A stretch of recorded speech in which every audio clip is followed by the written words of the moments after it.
Hello student, आज की video में हम बात करेंगे क्लास 12 के प्रश्नावली 3.1 मैथ की।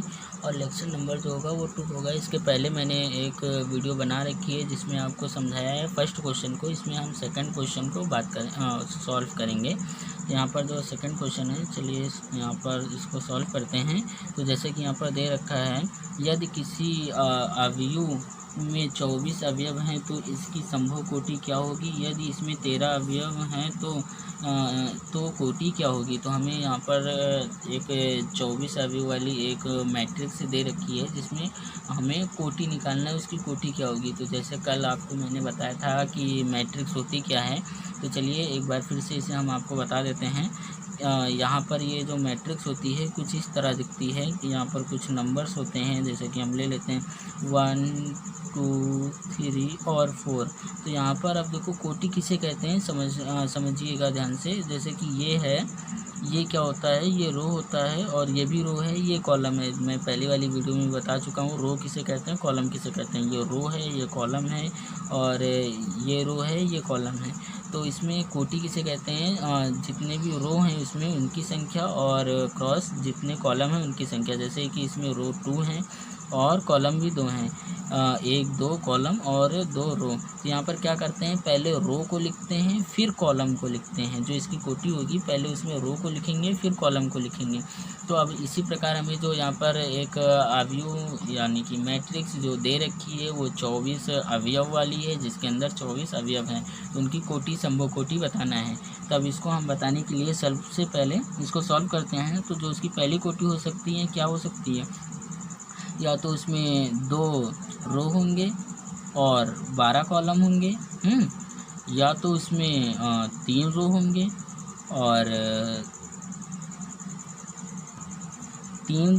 और 8 कॉलम होंगे, या तो उसमें 4 रो होंगे और 6 कॉलम होंगे, या तो उसमें 12 रो होंगे और 2 कॉलम होंगे, या तो उसमें 8 रो होंगे और 3 कॉलम होंगे, या तो 6 रो होंगे और 4 कॉलम होंगे। पहला क्वेश्चन सॉल्व कर रखा है, हो गया है। अब नेक्स्ट क्वेश्चन की ओर बढ़ते हैं। जो इसमें नेक्स्ट पार्ट दे रखा है उसमें दे रखा है 13 अवयव हैं। तो मैंने पहले को यहाँ पर सॉल्व कर रखा है। अब यहाँ पर 13 अवयव की बात कर रहा है। तो यहाँ पर क्या हो जाएगा भैया, यहाँ पर जो हो जाएगा वो ये हो जाएगा कि रो जो हैं वो आगे होगा। तो यहाँ पर या तो 1 रो हो सकते हैं, 13 कॉलम हो सकते हैं, या तो 13 रो हो सकते हैं, 1 कॉलम हो सकते हैं। जो इनकी संभव कोटि है यही हो सकती है, इसके आगे कोई और नहीं हो सकता, कोई और नंबर नहीं हो सकता है। तो अब हम इसके नेक्स्ट क्वेश्चन नंबर 3 की बात करते हैं। अब हम क्वेश्चन नंबर 4 की बात करेंगे। तो यहाँ पर लिखा हुआ है, यदि 2 क्रॉस 2 अवयव ए और ब्रैकेट में AIJ की रचना कीजिए जिसके अवयव निम्न प्रकार से प्राप्त होते हैं। ये कुछ पॉइंट दे रखा है जिसके अवयव इस प्रकार से प्राप्त होते हैं। तो सबसे पहले हम 2 क्रॉस 2 की एक कोई मैट्रिक्स बना लेते हैं। तो जैसे कि A बराबर हमें ये दे रखा है, जो AIJ है वो कोई एक मैट्रिक्स के फॉर्म में दे रखा है जो 2 क्रॉस 2 है, जिसका ऑर्डर है। हम यहाँ पर एक बना लेते हैं, कोई भी 2 क्रॉस 2 की एक मैट्रिक्स बना लेते हैं। जैसे A11 हो जाएगा, A12 हो जाएगा, A21 हो जाएगा, A22 हो जाएगा। तो ये मैट्रिक्स बन गई है, 2 क्रॉस 2 की है, जिसका ऑर्डर 2 क्रॉस 2 का है। तो अब इसके अंदर जो अवयव हैं उनका मान मुझे इन पॉइंटों पे निकालना है। तो चलिए पहले हम लेके सॉल्व करते हैं। तो पहला पॉइंट हमें दे रखा है वहाँ पर, तो A11 का मान पहले पॉइंट से निकालते हैं। तो आप देख सकते हैं कि यहाँ पर I की जगह 1 है और J की जगह 1 है। तो ये जो दे रखा है यहाँ पर भी I की जगह 1 रखेंगे और J की जगह 1 रखेंगे। तो चलिए अब इसके अंदर हम जितने पॉइंट्स दे रखे हैं पॉइंट को सॉल्व करते हैं और जो नंबर दे रखे हैं वहाँ पे रखते हैं। तो I की जगह 1 रखना है हमें और J की जगह भी 1 रखना है। तो इसको जो आगे सॉल्व करेंगे तो जो ये हो जाएगा वो हो जाएगा 2, और यहाँ पर अगर -3 का गुणा 1 से करते हैं तो यहाँ पर -3 आएगा, प्लस में ये हो जाएगा। तो सॉरी, यहाँ पर एक मिस्टेक हो गई है, ये मॉड में होगा ना कि ब्रैकेट में होगा। तो शायद मैंने देखा नहीं, और ये चीज़ जो है वो मॉड में होंगी। तो हम पहले इसको मॉड में कर लेते हैं। यहाँ पर थोड़ा सा मिस्टेक हो गई है, तो इसको हम मॉड में लिख लेते हैं, फिर आगे समझते हैं। अब मैंने यहाँ पर इसे मॉड में बना लिया है, तो ये हो जाएगा। तो अब ये जो आएगा सॉल्व होके, तो यहाँ पर 2 हो जाएगा और यहाँ पर जो ये माइनस होगा -2 हो जाएगा। यदि आप मॉड का मतलब नहीं जानते हैं तो सिंपल सा इतना समझ लीजिए कि मॉड से जो भी नंबर बाहर निकलते हैं, जैसे कि वो माइनस में है तो वो प्लस में हो जाएगा। जैसे कि यहाँ पर -2 है तो ये जो मॉड से बाहर निकलेगा -2, ये प्लस का 2 हो जाएगा। यहाँ पर 1/2 और ये 2 हो जाएगा, प्लस का 2 हो जाएगा। क्यों? क्योंकि ये मॉड से बाहर निकला है। तो इन दोनों को काट देंगे तो जो A11 हो जाएगा उसका जो मान हो जाएगा वो कितना हो जाएगा, प्लस का 1 हो जाएगा। याद रखिएगा जो मॉड से नंबर निकलते हैं, जैसे कि मॉड के अंदर कोई नंबर माइनस में है, वो जो बाहर निकलेगा तो वो प्लस में होगा। तो हम A11 का मान निकाल चुके हैं। अब A12 का मान निकालेंगे, इसी तरह A21 का मान, A22 का मान निकालेंगे। फिर जितने सभी मान जो निकाल के लाएंगे फिर उनकी जगह पर ये रख देंगे, तो हमारी 2 क्रॉस 2 की एक क्या तैयार हो जाएगी, एक मैट्रिक्स तैयार हो जाएगी। तो चलिए हम A12 को निकालते हैं। तो हम पेज पलट लेते हैं। अब नेक्स्ट पेज पर हम A12 का मान निकालते हैं। अब हम A21 का मान निकाल लेते हैं। तो यहाँ पर लिखते हैं A21। तो हमें दे क्या रखा था, 1/2 दे रखा था और अंदर -3 और इंटू में i दे रखा था। तो इस बार हमें i की जगह पर क्या यूज़ करना है, 2 का यूज़ करना है। तो यहाँ पर 2 कर लेंगे और फिर j की जगह पे 1 का यूज़ करना है तो 1 कर लेंगे। तो ये जो बराबर हो जाएगा वो कितना हो जाएगा, 2 और यहाँ पर हो जाएगा -6 और प्लस में 1 हो जाएगा। सॉरी ये मॉड में है, बार बार ये मुझसे मिस्टेक हो जा रही है, ये मॉड में है, ये ब्रैकेट में नहीं है। तो ये जो हो जाएगा ये कितना हो जाएगा, 1/2 हो जाएगा। ये मॉड में -5 हो जाएगा, मॉड के बाहर निकलेगा। तो मैं पहले ही बता चुका हूँ मॉड के बाहर कोई नंबर निकलता है तो वो प्लस में हो जाता है। तो A21 का मान जो आया वो 5/2 आ गया। अब हम इसी तरह A21 का मान निकाल चुके हैं। तो अब हम इसी तरह नेक्स्ट मान को निकालते हैं। यहाँ पर अब हम निकाल लेते हैं A12 का मान निकाल लेते हैं। वैसे हमें A12 का मान पहले निकालना चाहिए था, लेकिन मैंने A21 लिख दिया था, इसलिए A21 का मान निकाल लिया। इससे कोई दिक्कत नहीं होगी। तो यहाँ पर 2 हो जाएगा, फिर ये मॉड में आपको लेना है, फिर ये -3 हो जाएगा। तो यहाँ पर इस बार i की जगह 1 का यूज़ करना है, 1 का कर लेंगे। j की जगह 2 का यूज़ करना है, 2 का कर लेंगे। तो ये हो जाएगा हाफ और यहाँ पर हो जाएगा, जब इसका गुणा होगा तो -3 + 2 हो जाएगा। तो ये जो आएगा A21 जो होगा वो ये होगा, यहाँ पर हो जाएगा हाफ और ये जो माइनस का 1 बचेगा यहाँ पर आप देख सकते हैं। जब -3 को +2 से 2 में ऐड करेंगे तो -1 आएगा। अब मैं बता चुका हूँ मॉड के बाहर निकलेगा तो ये प्लस में आएगा। तो ये जो हो जाएगा A12 का मान जो आ जाएगा 1/2 आ जाएगा। तो अब हम निकाल लेते हैं इसके आगे के मान। तो चलिए इसके आगे के मान निकालते हैं। अब मुझे जो लास्ट निकालना है वो ये निकालना है A22 का मान निकालना है। तो अब यहाँ पर i की जगह भी 2 दे रखा है और j की जगह भी 2 दे रखा है। तो यहाँ पर हो जाएगा हाफ -3, i की जगह 2 + j की जगह भी 2 हो जाएगा। जब इसको और आगे सॉल्व करेंगे तो ये हो जाएगा हाफ और यहाँ पर हो जाएगा -6 + 2 हो जाएगा। तो ये जब और सॉल्व करेंगे इसको तो यहाँ पर क्या हो जाएगा, हाफ और ये मॉड में -4 आएगा।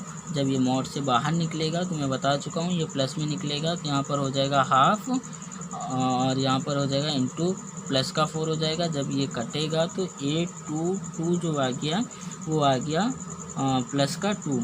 तो अब हमने जो पीछे मैट्रिक्स मान रखी थी उसका मान निकल आया है। तो अब हम ये मान जाके वहाँ पे रख देते हैं। अब हम आगे करते हैं। तो वहाँ पर जो हमें ये दे रखी थी, मैट्रिक्स दे रखी थी, वो कुछ इस प्रकार थी। यहाँ पर हम उसको एक बार फिर से लिख लेते हैं जिससे आपको समझ में आ जाए। i और j था और ये 2 क्रॉस 2 की मैट्रिक्स थी।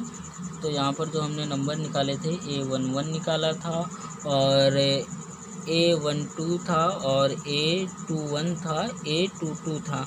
अब इसके अंदर सभी मान जो मैंने निकाल रखे हैं वो सभी के मान इसके अंदर लाके रख देने हैं। तो जैसा कि मैंने A11 निकाला था जो कि 1 था और यहाँ पर A21 जो था निकाला था मैंने, उसका मान जो आया था वो आया था 5/2 था।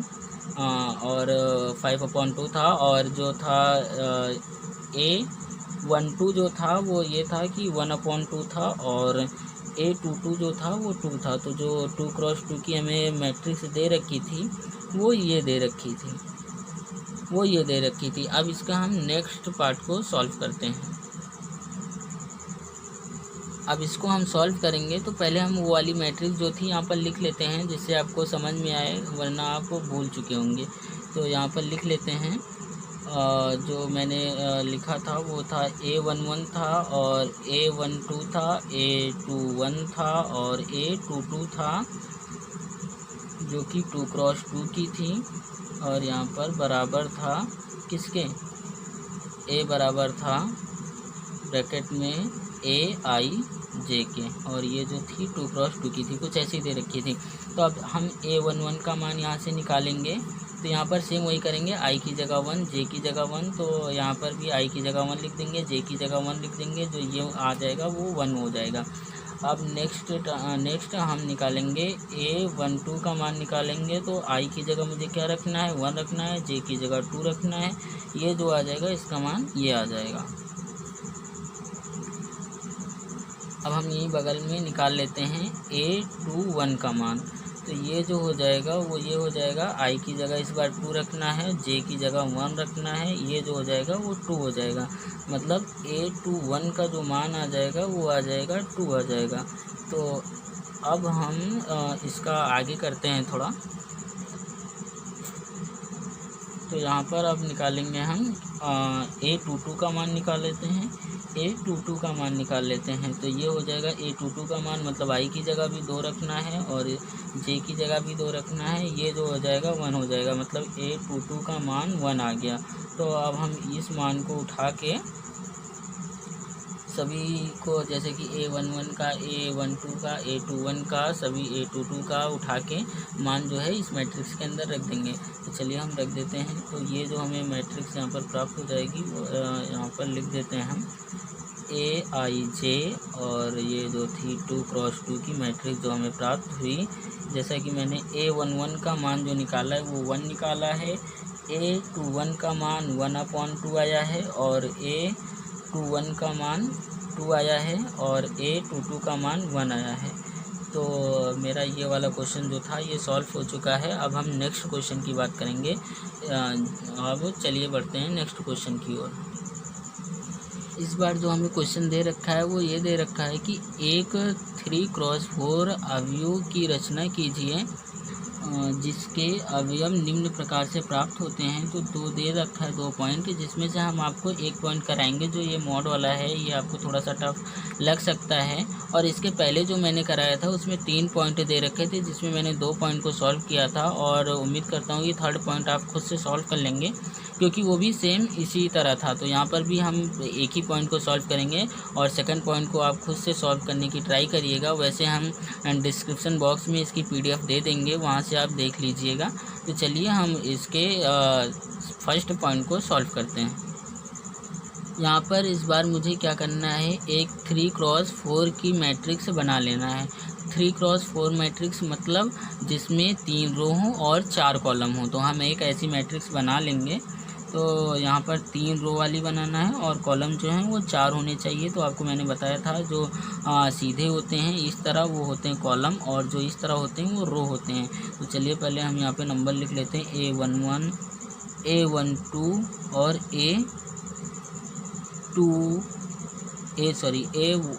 A13। और हमें इस बार बात कर रहा है 4 कॉलम होना चाहिए। तो हम 4 कॉलम लेंगे, A14 की बात करेंगे। अब इसी तरह यहाँ पर, और रो की संख्या 3 बोल रखी है तो 3 रो लेंगे। तो इसी तरह हम यहाँ पर ले लेंगे A21, A22, A23 और A24, और A31, A32, A34 हमने ले लिया है। अब हम इसको सॉल्व करते हैं। अब एक एक करके हम मान निकालेंगे, जैसे A11 का मान, A12 का मान इस पे रख के निकालेंगे। तो हमारे ये पेज लगभग भर चुका है। अब हम नेक्स्ट पेज में इसका मान निकालेंगे। तो चलिए हम ये पेज को पलट लेते हैं। अब नेक्स्ट पेज में इसके मान निकालते हैं। जैसा कि अब हम फर्स्ट पॉइंट सॉल्व करने वाले हैं, तो इसके लिए हम सभी का मान निकाल लेंगे। तो यहाँ पर जैसे a11 का मान निकालेंगे सबसे पहले, i की जगह 1 और यहाँ पर j की जगह 1, वैसे ही करेंगे। और ये मॉड है, ये ब्रैकेट नहीं है। यहाँ पर 3 i की जगह 1 रखना है और j की जगह भी 1 रखना है। ये भी सेम उसी तरह है। ये सेम वही चीज़ था जो आगे वाले क्वेश्चन में हम कर रखे हैं, तो इसलिए हम इसको नहीं सॉल्व करेंगे। इसकी जगह हम सेकंड वाले को सॉल्व करेंगे, क्योंकि आप कर सकते हैं, ये सेम वही था। और ये यहाँ पर एक मिस्टेक ये हो गई है कि ये पहले वाले क्वेश्चन में मैंने सॉल्व करा रखा है, जबकि ये क्वेश्चन नंबर 5 का पार्ट था। तो वहाँ पे भी कोई दिक्कत नहीं है, आप सेम एक ही क्वेश्चन है तो आप कर सकते हैं। तो चलिए इसके हम सेकंड पार्ट जो है उसको सॉल्व करते हैं। यहाँ पर a11 का मान निकालते हैं। i की जगह क्या रखना है हमको 1 और j की जगह भी क्या रखना है 1 रखना है। ये जो हो जाएगा ये 2 - 1 बराबर 1 हो जाएगा। तो मतलब a11 का जो मान आ जाएगा वो 1 हो जाएगा। अब इसी तरह हम बात कर लेते हैं a12 के लिए। यहाँ पर i की जगह क्या रखना है, हमें 1 रखना है और j की जगह हमें क्या रखना है 2 रखना है। तो ये जो आएगा वो क्या हो जाएगा, पहले 2 - 2, ये जो हो जाएगा वो 0 हो जाएगा। तो चलिए आगे हम थोड़ा सा कॉपी को खिसका लेते हैं, तो आगे करते हैं। तो जैसे कि अब हम यहाँ पे निकालेंगे a13। तो i की जगह जो हो जाएगा वो हो जाएगा 1 हो जाएगा और j की जगह 3 हो जाएगा। तो जो यहाँ पर हो जाएगा 2 - 3 बराबर में हो जाएगा -1 हो जाएगा। तो अब a14 की बात करते हैं। तो यहाँ पर जो हो जाएगा i की जगह 1 हो जाएगा और यहाँ पर हो जाएगा j की जगह 4 हो जाएगा। तो ये कितना हो जाएगा 2 - 4 बराबर -2 हो जाएगा। तो अब इसी तरह अब हम a21 की बात कर लेते हैं। इस बार i की जगह में 2 लेना है, j की जगह 1 लेना है। 4 - 1 बराबर में 3 हो जाएगा। तो अब हम इसको थोड़ा सा फास्ट सॉल्व करते हैं। जैसा कि आप देख पा रहे होंगे मैंने सब सॉल्व कर लिया। इसको थोड़ा सा फास्ट किया है, जैसा कि आप मतलब सीख गए होंगे। और वीडियो काफ़ी लंबी हो रही थी, इसलिए इसको थोड़ा सा फास्ट किया है। तो आप देखिए इसके जो मान आए हैं वो इस प्रकार हैं। तो अब ये जो मान है उसी मैट्रिक्स में ले जाके रख लेंगे, जो कि हमने थोड़ी देर पहले जो मैट्रिक्स बना रखी थी। तो चलिए इनकी जितने भी मैंने वैल्यू निकाल रखी है वो सारी उस मैट्रिक्स में ले जाके रख देते हैं। मैंने उस मैट्रिक्स को यहाँ पे लिख रखा है। अब जो भी निकाले हैं इसका मान वो यहाँ पे लाके रख लेते हैं। जैसे कि a11 का मान जो आया है वो 1 आया है और a12 का मान जो आया था वो 0 था और फिर इसके बाद -1 था और -2 था। हाँ, फिर जो आया था a21 का मान वो था 3, फिर यहाँ पर 2 था, फिर यहाँ 4 था और 0 था। फिर इसके बाद जो आया था वो था 5, 4, 3, 2। तो जो मेरी मैट्रिक्स थी वो ये आ जाएगी, है ना। इसी के साथ ये वाला क्वेश्चन सॉल्व होता है। अब इसके आगे के क्वेश्चन हम नेक्स्ट वीडियो में सॉल्व करेंगे। अगर इस क्वेश्चन की आपको पीडीएफ चाहिए तो डिस्क्रिप्शन बॉक्स में नीचे लिंक दी हुई है, आप उस पर क्लिक करेंगे और पीडीएफ को डाउनलोड कर लेंगे। तो अब हम इसके बाद हम जो आगे क्वेश्चन नंबर 6 से आगे वाली वीडियो में हम सॉल्व करेंगे। तब तक के लिए बहुत बहुत धन्यवाद। Thanks for watching this video. Hello student, आज हम आज